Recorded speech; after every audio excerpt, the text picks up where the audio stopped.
Pues, como ha dicho Manuel, mi nombre es Eki Uranga, trabajo en la Agencia Espacial Europea. Empecemos por los logos. Yo soy, como ha dicho Manuel, estudiante de Teleco. Primero, Ingeniería Técnica de Telecomunicación en el Campus Sur. Luego hice el máster aquí en teoría de la comunicación y, sobre todo, me especialicé en radiofrecuencia. ISDEF es la empresa por la que estoy contratado y yo trabajo en la Agencia Espacial Europea, aquí en Madrid, a las afueras, en ESAC. Seguramente, bueno, alguno igual ha venido por la cosa de las interferencias, lo dudo un poco. Por eso lo de que hacemos, vamos a empezar con lo que hace la Agencia Espacial Europea, qué es y qué hacemos aquí en Madrid. Luego ya entraremos más a fondo en lo que hacemos nosotros por si hay algún interés, que debería, porque esto es ingeniería de teleco, o sea que yo creo que puede ser interesante. Bueno, antes que nada, las agencias. Todo el mundo conoce la NASA y realmente cada vez veo que hay más gente que conoce la Agencia Espacial Europea y al final es quizá la que tenemos que conocer porque es la nuestra. Pero es obvio que históricamente Hollywood, series, el programa Apolo, la NASA siempre ha tenido mucha más fuerza. Todavía no hay camisetas de la ESA en el Pull and Bear, tiempo al tiempo. Pero además de la NASA hay otras agencias.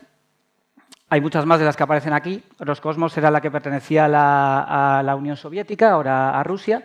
Quizás son las dos más grandes.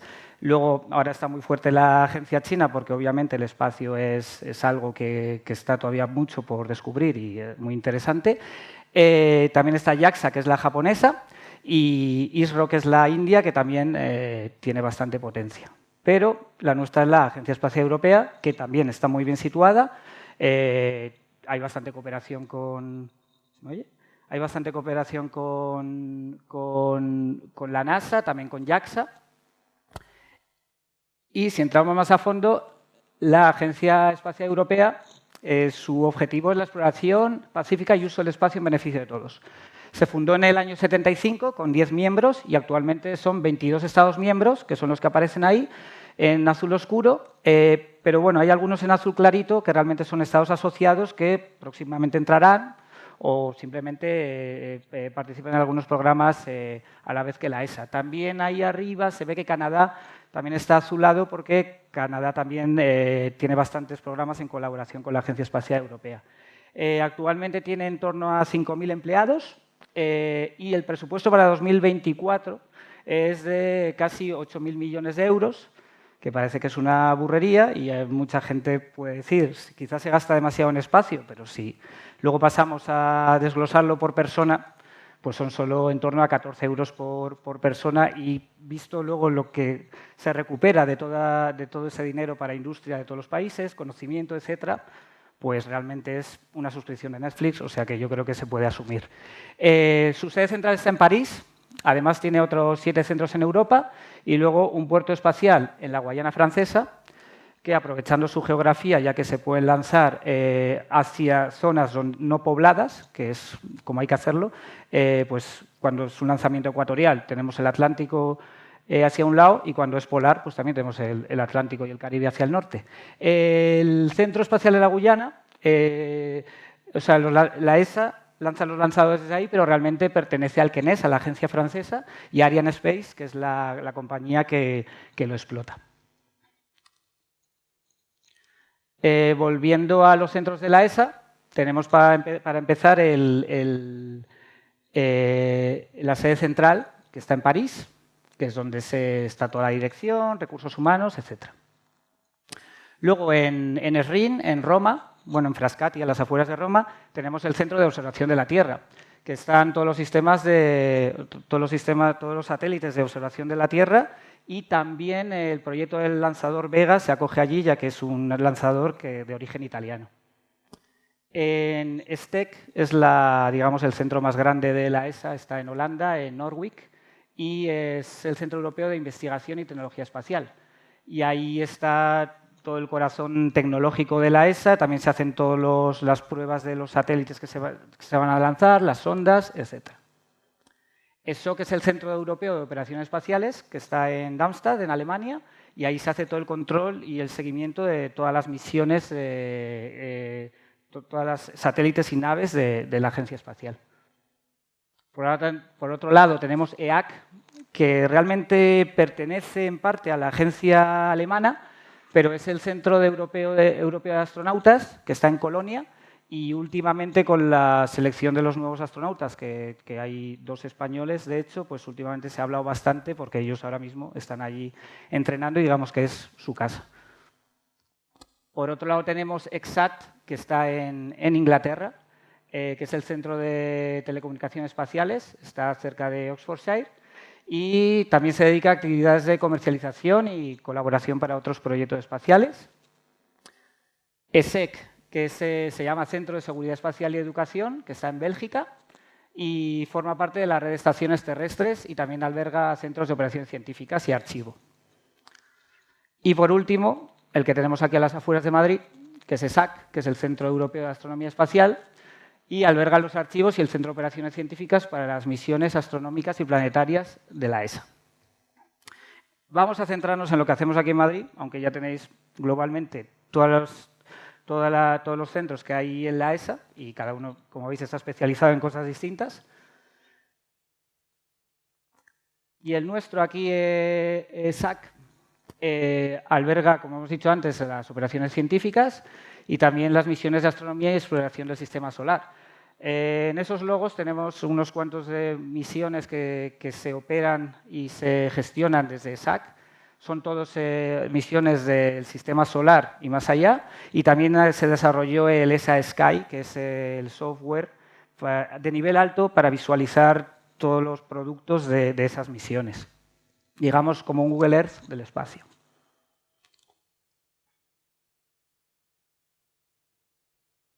Entonces vamos a centrarnos primero en la ciencia espacial que se hace en ESAC. Aquí que tenéis varias misiones, las de abajo del todo son misiones que ya acabaron. Las del medio son las que ahora mismo están activas o finalizándose. Como veis, hay varias para el Sol, Solar Orbiter, Proba 2, SOHO. Luego Venus Express para Venus, esa ya acabó. Tenemos otras para Marte, Mars Express, ExoMars. JUICE esa se lanzó hace poco para Júpiter. Rosetta, que también fue una misión muy curiosa porque es la primera vez que se envió un módulo a un cometa, o sea, porque el Rosetta realmente era un orbitador que fue a un cometa y luego Philae, un módulo que bajó al propio cometa, que fue una misión muy bonita e interesante.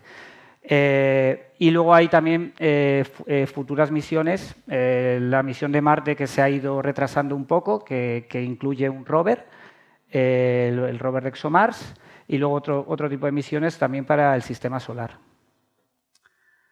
Y luego también tenemos observadores cósmicos. Aquí están divididos por frecuencias, o sea, vamos desde los microondas hasta los rayos gamma, incluso más allá, que sería la detección de ondas gravitatorias. Lo mismo que antes, abajo las misiones que ya acabaron, en medio las actuales, que entre ellas tenemos a James Webb, que no sé si es bastante famoso porque, digamos, es como un poco la sustitución del famoso Hubble, aunque el Hubble funciona en óptico, el James Webb tenía más sentido hacerlo en infrarrojo. Realmente son misiones que en este caso son más subvencionadas por la NASA, pero también en esas misiones participa tanto la ESA, la Agencia Europea, como la canadiense.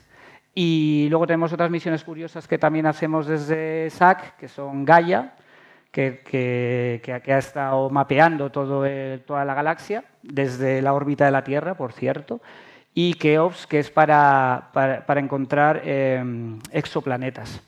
Luego, en bandas más altas, XMM, que es una misión que lleva muchísimos años y está funcionando correctamente, que funciona en rayos X, y su sustitución, que va a ser ACINA, que todavía hasta ahora mismo está planeado para dentro de unos 10 años, pero bueno, XMM todavía está funcionando, así que yo creo que va a ser su sustitución lógica. Y luego los proyectos LISA, que se lanzó el LISA Pathfinder, era como una prueba para el funcionamiento de LISA, y esto realmente es para la detección de ondas gravitatorias que por primera vez, al principio del todo, se detectaron haciendo esos receptores en la superficie de la Tierra. Y para evitar interferencias de distinto tipo, pues la lógica es llevarlos al espacio y detectar desde allí. Como hemos dicho antes, las colaboraciones internacionales son esenciales y en estos dos telescopios, el antiguo Hubble, que todavía funciona, y el actual Webb, es una colaboración directa entre NASA, ESA y la agencia canadiense en el caso de Webb. Las misiones de exoplanetas, Webb también sirve para eso. Keops es una misión más low cost, pero que es directamente para encontrar exoplanetas, y luego otras futuras que son Plato y Ariel. Que bueno, los exoplanetas al final son planetas que están en otros sistemas solares y podrían albergar vida, etc. Pero, por lo que sea, también hacemos observación de la Tierra en ESAC. Antes hemos dicho que cada centro de la ESA está especializado en algo distinto, en algo específico. Observación de la Tierra, si os acordáis, estaba en ESRIN, en Roma. Pero la Agencia Espacial Europea tiene un sistema de georretorno que si un país en concreto, una administración, está interesada en algún tipo de tecnología por temas de industria, etcétera, etcétera, se le puede mostrar ese interés, y obviamente también hay que mostrar interés económico, y puede proponer que esas misiones vayan a su país, tanto para los empleados, para el sitio y para la industria. Entonces, en nuestro caso, ese es nuestro satélite, que se lanzó en 2009, se llama SMOS, que según sus siglas en inglés, Soil Moisture and Ocean Salinity, mide la humedad del suelo y la salinidad en la superficie del mar. Y como he dicho antes, al ser un programa conjunto de la agencia francesa, el CNES, y el CEDETI, que digamos pertenece a industria, a la industria española, por eso las operaciones y el segmento terreno se llevan desde España. Su objetivo, como he dicho antes, es proporcionar mapas globales de humedad del suelo y salinidad de la superficie del mar, cosa que son nuestros primeros productos, pero después de estos 15 años hemos tenido muchísimos clientes. Digamos que todos esos mapas son gratuitos. Cuando digo clientes son universidades, agencias que utilizan todos estos mapas y se utilizan para meteorología, climatología, seguimiento de huracanes, y hay muchísimos productos que han salido gracias a nuestro satélite y la suma con otros satélites, porque hay que tener claro que un satélite en sí, por sí solo, no sirve para nada sin la ayuda de todos los demás, porque al final se complementan los datos de todos. Se lanzó el 2 de noviembre de 2009 y este año hacemos 15 años. Se planificó para 5, como más o menos todo este tipo de misiones, pero no hemos tenido ningún gran problema en esos 15 años y esperemos que dure mucho más. Esto ya es para los telecos. Su instrumento se llama MIRAS, Microwave Imaging Radiometer Using Aperture Synthesis, y es el primer instrumento en órbita capaz de medir la salinidad del mar y la humedad en la Tierra. Y está compuesto por 69 antenas llamadas LICES, que son todos estos parches, y que haciendo radiometría miden la frecuencia que emite la Tierra. O sea, utiliza al final los mismos principios que los arrays de antenas de la radioastronomía. Y toda esta cantidad de antenas es necesaria ya que es un radiómetro pasivo y tiene que tener mucha sensibilidad para desde los 700 kilómetros aproximados en los que orbita detectar lo que la propia Tierra emite. Entonces, para recibir necesitamos definir una frecuencia. La Tierra, al final, todos los objetos se emiten en todas las frecuencias, pero te tienes que centrar en una. Y en este caso, nuestra banda de frecuencia de funcionamiento es la banda L, en concreto, la banda que va de 1400 a 1427 megahercios. Por un lado, tiene sentido por principios físicos, de vibración de las moléculas de agua, etcétera. O sea, es una banda muy útil para medir todo esto de la humedad y la salinidad, pero aparte, y también por esta razón, esta frecuencia está reservada por la Unión Internacional de Telecomunicaciones para la observación de la Tierra y la radioastronomía. Por tanto, todas las emisiones en esta banda están prohibidas por la Unión Internacional de Telecomunicaciones, aunque luego cada país puede aplicarlo pues, como vea procedente.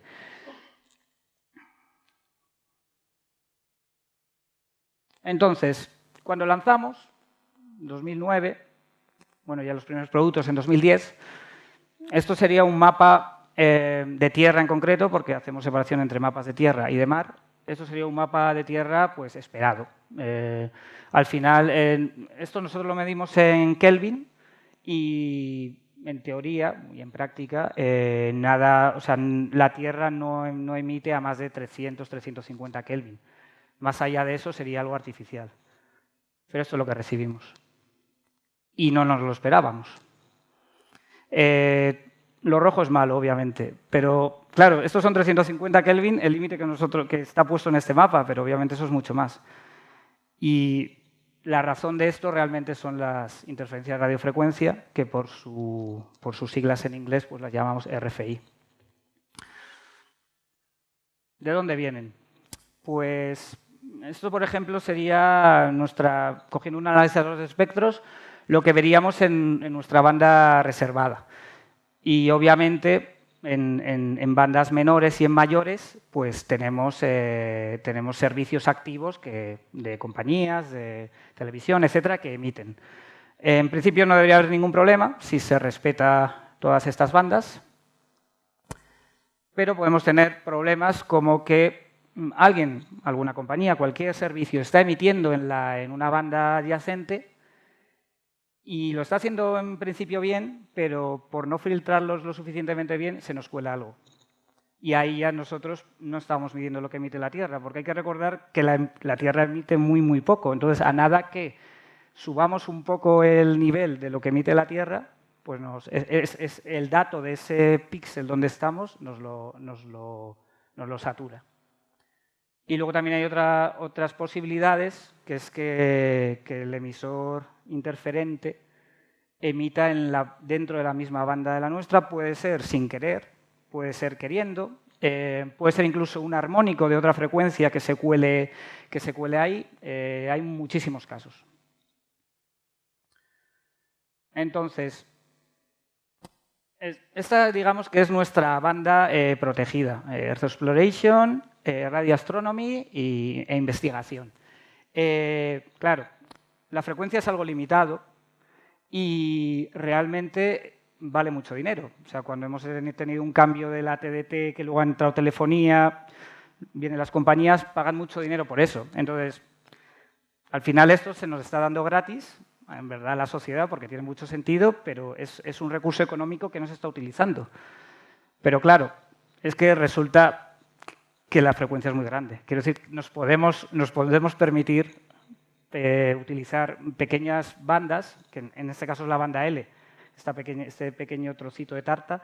También hay frecuencias en banda C, en banda P, protegidas, pero nos podemos permitir no vender esas frecuencias a compañías, no mercantilizar esas frecuencias, además porque luego lo que nos viene es mucho más importante. Todo esto sirve para meteorología, climatología. Realmente lo que se gana con no vender eso es importante. Y bueno, y por eso también se está regulando para protegerlo. No, al final, nadie da nada gratis. Ese caso era la legislación de Estados Unidos, pero si vais a cualquier legislación de cada país, es más o menos similar. Entonces, visto lo que nos pasó después del lanzamiento y que había un problema con las interferencias en banda L, y al ser nuestro satélite el primer instrumento en órbita pasivo en banda L, pues nos pusimos en marcha e hicimos un equipo, solamente dentro del equipo de operaciones, un equipo para detectar y monitorizar interferencias y luego, obviamente, reportarlas. Entonces, le llamamos SMOS RFI Team, tampoco nos complicamos el nombre. está integrado en nuestro equipo de operaciones de SMOS y nuestro trabajo es la detección, monitoreo, reporte y posterior seguimiento de cada una de las interferencias que detectamos dentro de las posibilidades que tenemos. En estos 15 años hemos detectado más de 10.000 interferencias únicas en todo el mundo, de las cuales muchas son intermitentes, porque pueden ser pruebas, escapes muy concretos, pero 5.000 de ellas han sido persistentes y monitorizadas. Y hemos contactado 83 países por todo el mundo, 83 administraciones por todo el mundo reportando las interferencias que tenían. A veces hemos tenido respuesta, otros no. Ya depende de la política de cada país.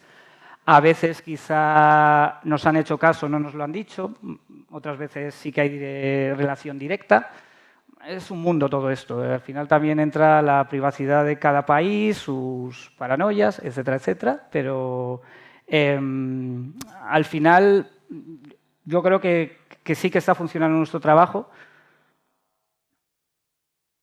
Y en estos 83 países hemos reportado más de 1.500 interferencias durante esos 15 años, haciendo 370 informes.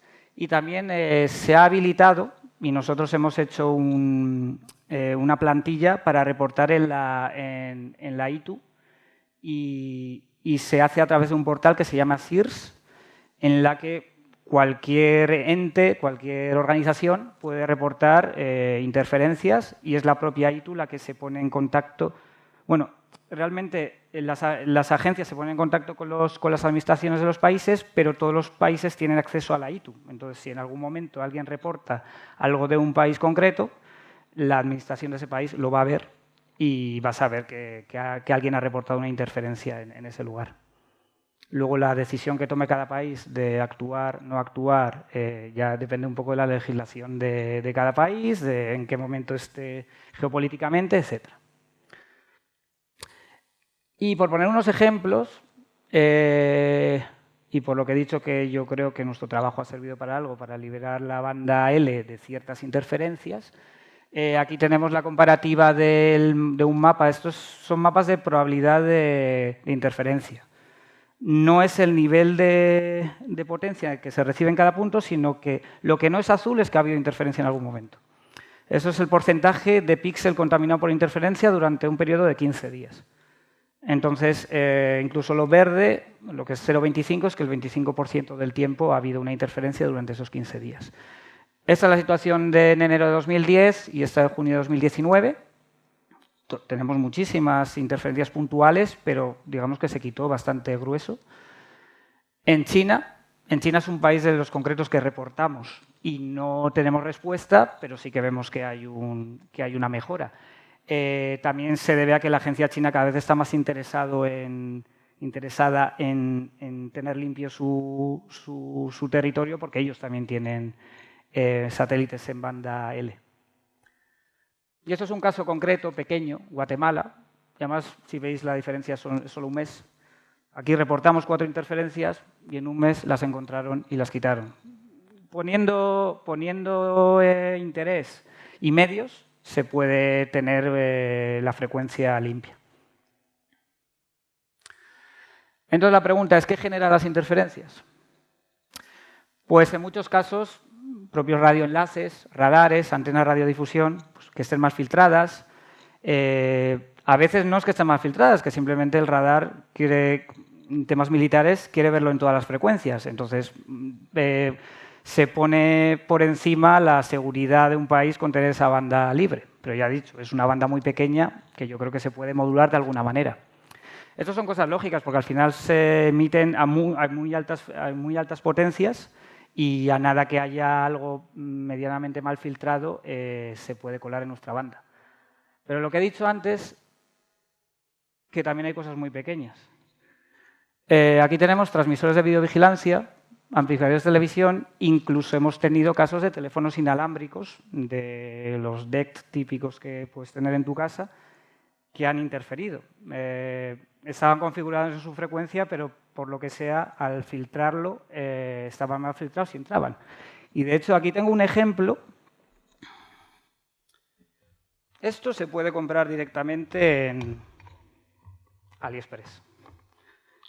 Y esto es simplemente un transmisor de audio y vídeo. Tú aquí enchufas tu cámara de vigilancia, la pones ahí en tu finca y luego pones el receptor en el otro lado en tu casa para ver el vídeo que hay. Pero claramente aquí pone 1,4 gigas. O sea, aquí hasta se han saltado la legislación. No es que se hayan equivocado, si queréis pasarlo y verlo, pero vamos, es básicamente un transmisor normal y corriente. Y eso transmite, yo creo que a 4 vatios. Pero con 4 vatios ya tenemos potencias que pueden llegar a más de 1000 Kelvin, cuando estamos hablando que con más de 300 estamos interferidos. Luego tenemos casos todavía más pequeños. En este caso, esto es, no sé si se ve bien el contorno, esto es Japón. Esto realmente son fugas de cableado.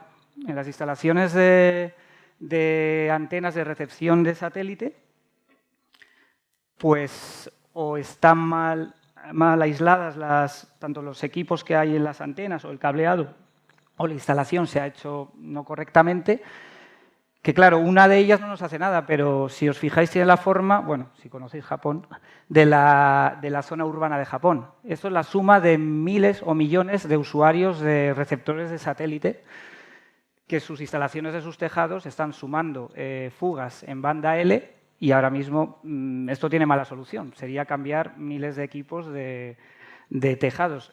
Realmente sí que hemos estado en conversaciones con la administración japonesa y con la compañía en concreto que da este servicio y han dicho y parece que están haciendo un esfuerzo por cambiar estos equipos, pero esto va a llevar años, por lo que he dicho. Esto es muchísimo dinero que se podía haber ahorrado si se hubiera hecho bien desde un principio las cosas.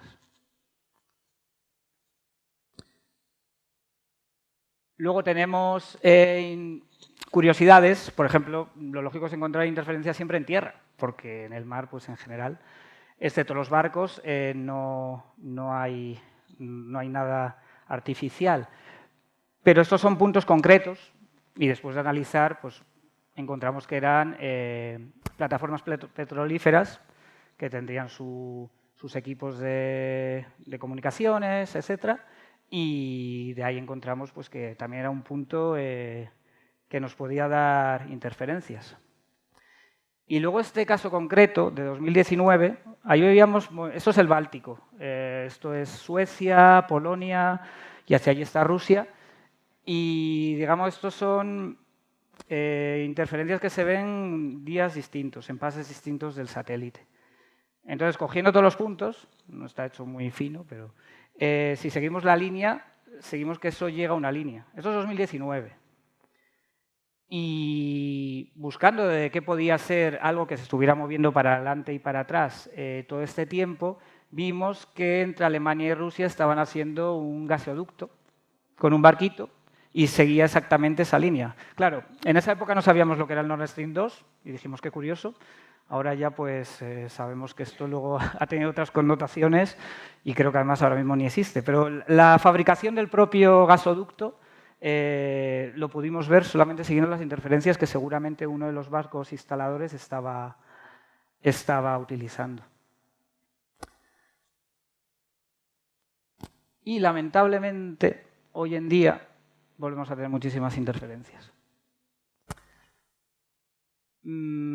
Claro, contra esto no podemos hacer mucho. Al final, sabéis que en zonas de conflictos, de guerra, pues se utilizan jammers, se utiliza mucha guerra electrónica y quizá la prioridad no es tener la salinidad en el mar, la humedad en la tierra o radioastronomía para esos países. Pero claro, lo que emiten esas frecuencias nos contamina a miles de kilómetros alrededor. Entonces, por ejemplo, en este caso, pues no hemos reportado.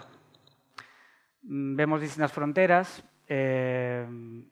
Aquí vemos toda la parte de Turquía con Siria, Yemen con Arabia Saudí. También esto se puede utilizar como indicativo de zonas de conflicto, porque al final nos da una idea de que algo está pasando en esa zona. Muy curioso Malasia, que esto es reciente, debe haber bastante conflicto dentro de Malasia. A este país sí que hemos reportado, pero no hemos conseguido respuesta alguna. Japón lo seguimos viendo ahí. Y luego hay otras zonas pues, que sí, tenemos interferencias puntuales, pero estas son muy fáciles de reportar, quizá de encontrar y quizá de eliminar. Esto es algo concreto de hace un mes. Estamos trabajando con estos países para quitar esas interferencias y seguramente dentro de un mes no estén y estén otras. Esa es la lucha diaria nuestra. Lo mismo en África. África también hay cosas muy puntuales.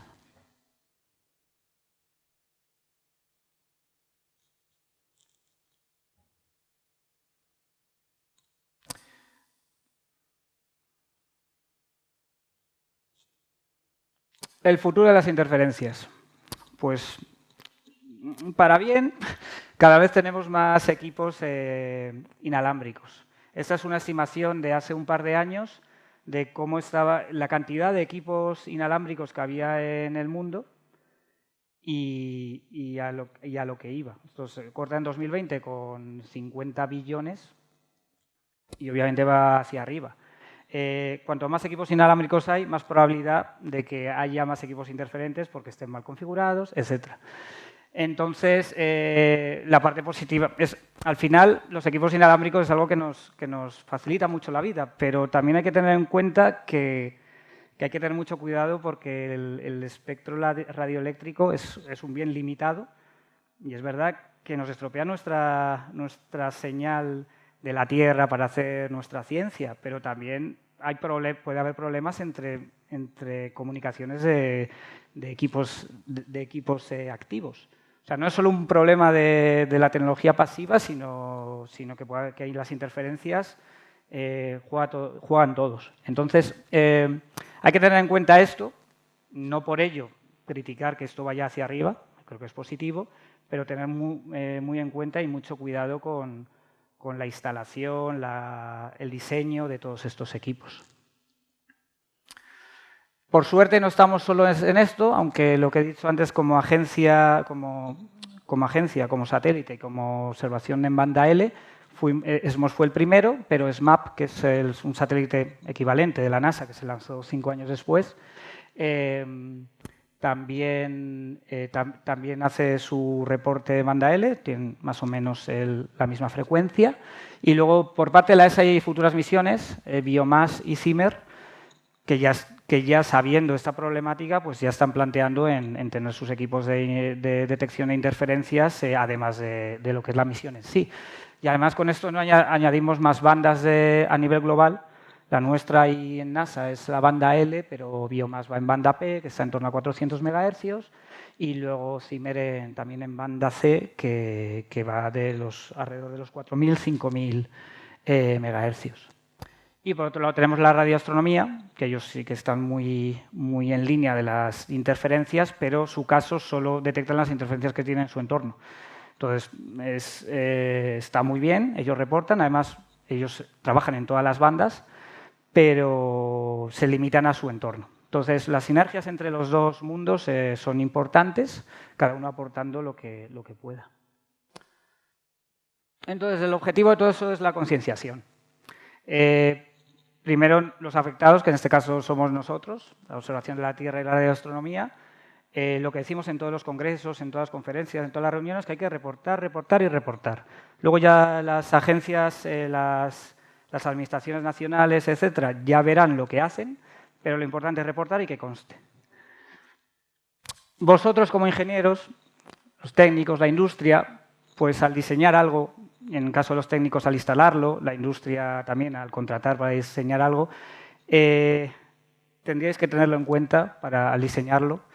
Yo creo que se tiene en cuenta, pero hay que concienciar cada vez más que, aunque hacer un filtro muy selectivo cada vez es mucho más caro que hacer uno menos selectivo, a la larga seguramente no salga tan caro. El mercado, en el caso de lo que os he enseñado, al hacer importaciones, pues hay certificaciones europeas, americanas, y luego cada país tiene las suyas, que se deben cumplir, y cuando importas algo de otros países, pues que menos que exigir esas certificaciones, que aunque si no sería ilegal, siempre las puedes encontrar. Las administraciones, en este caso los gobiernos con los que hablamos, pues lo único que podemos decir es que doten de medios y respeten los acuerdos que se tienen en la ITU y en distintos ámbitos internacionales. Y luego los usuarios, pues, si te viene a casa la policía y te dice que apagues algo, pues apágalo porque seguramente algo estés molestando. Y por mi parte ya está, os voy a enseñar la evolución, no sé si se ve porque está bastante oscuro, pero la evolución de nuestras interferencias durante estos 15 años de misión. Y aunque llevaba una línea de mejora en los últimos 3 años por todos los conflictos internacionales, pues ahora mismo tenemos un entorno bastante complicado, pero bueno, que esperemos se mejore, primero por el tema de la guerra, obviamente, pero también por lo que nos toca a nosotros. Y eso es todo. Muchas gracias.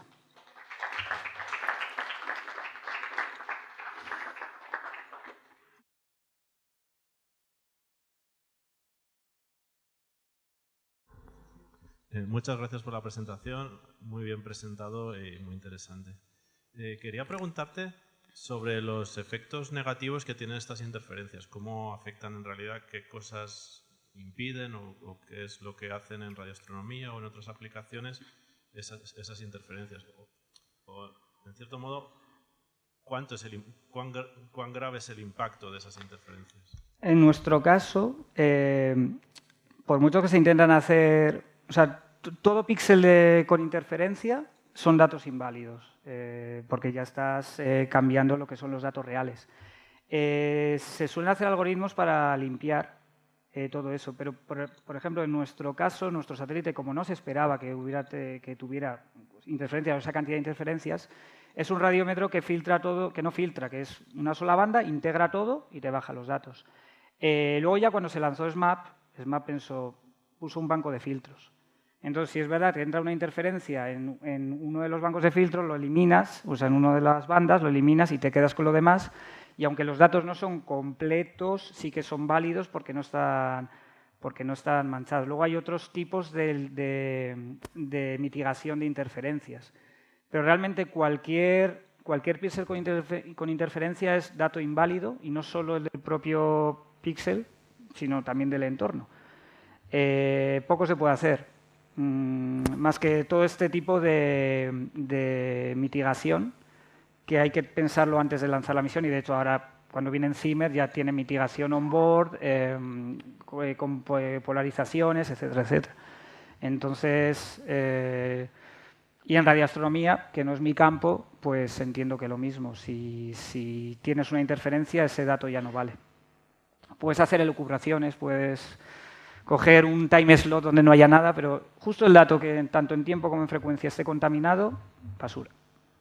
De acuerdo, muchas gracias. Bueno, muchas gracias. Sí. ¿Está funcionando? Vale. Muchas gracias por la presentación.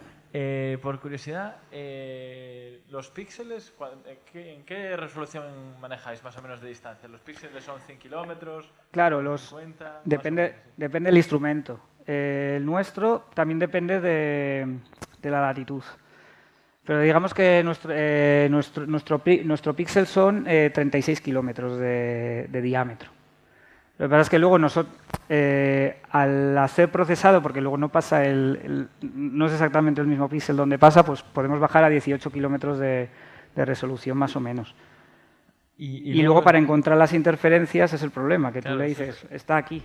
Eso es lo que venía, mi segunda pregunta iba a raíz de eso, es decir, decís de que a lo mejor tenéis un equipo defectuoso que puede ser de vigilancia, ¿no?, de una casa, de un particular, y cómo en esos 36 kilómetros llegáis a acotar, o son las administraciones responsables, ¿no?, las que llegan a acotar. Ambas. O sea, nosotros hemos desarrollado varios algoritmos de mejora de localización y ya estamos, en algunos casos, en cientos de metros. Lo estamos haciendo, pues también haciendo medias ponderadas, que es lo más básico, y luego también, muchas veces estamos en Google Earth y dices, aquí hay una antena, vete ahí. El problema lo tenemos en las grandes ciudades. En las grandes ciudades, primero por los rebotes que hay de ondas, etcétera, no podemos.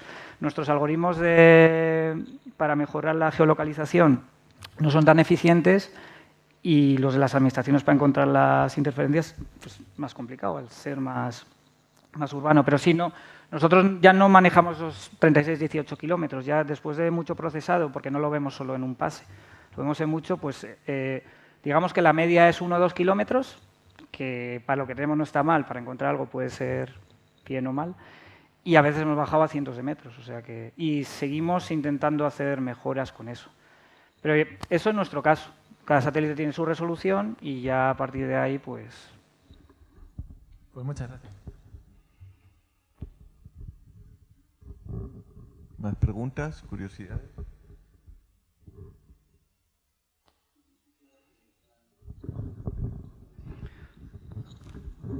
Sí, sí. Bueno, muchas gracias por la presentación. Quería preguntarte porque es muy claro que el tema de la guerra está afectando las interferencias. Dentro de la Agencia Espacial se ha planteado este tipo de observaciones, digámoslo así, como un medio para hacer vigilancia o hablar de defensa planetaria, como utilizar esa información, no solo decir que son interferencias, sino como podemos utilizar estos datos que tenemos durante todo este tiempo como para decir que en estos territorios hay conflictos que de pronto no se han mencionado desde el punto de vista, por ejemplo, de estrategias militares o algo así. El caso de la agencia y también de la Comisión Europea, porque os habréis fijado que la Agencia Espacial no pertenece a la Unión Europea, porque, por ejemplo, está Reino Unido y no otros países. O sea, al final es una unión de países. Aparte, también la Comisión Europea, la Unión Europea, tiene su propia agencia, digamos, y de hecho el proyecto de Sentinel pertenece a ellos, y ellos también son de observación de la Tierra. Yo no soy de la agencia, no puedo hablar de la agencia, yo soy de ISEFE, pero en varias reuniones internas que hemos tenido, las directrices desde arriba es que nosotros solo hacemos ciencia y no es nuestro negociado meternos en geopolítica, o sea, es perfil bajo. Pero tampoco puedo hablar yo mucho de esto, porque no soy de la agencia, pero la línea es esa.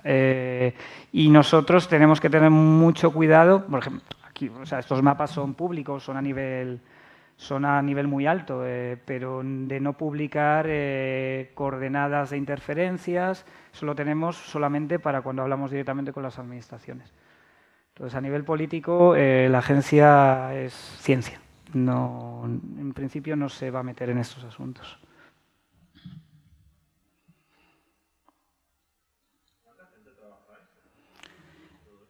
En interferencia estamos 3 personas. O sea, digo en SMOS, en nuestro satélite. Si el caso es que cuando esto no se planteó de ninguna manera y se ha hecho un poco rascando horas.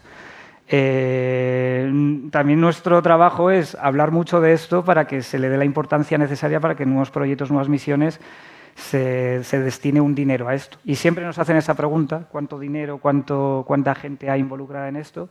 Te digo que somos 3 personas, pero no nos dedicamos al 100% a esto. O sea que realmente una persona y haría falta más. Pero bueno, eso te lo va a decir todo el mundo, entonces tampoco. ¿Cuántas personas trabajan en la agencia en Madrid? Son 300, sí. De hecho, en Madrid casi todos son contratistas como nosotros. O sea, hay pocos staff. Sí, unos 300. La más grande es STEC, que son 2.000, 3.000.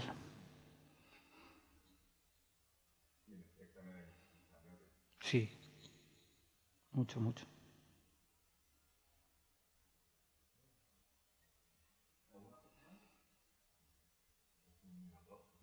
Gracias.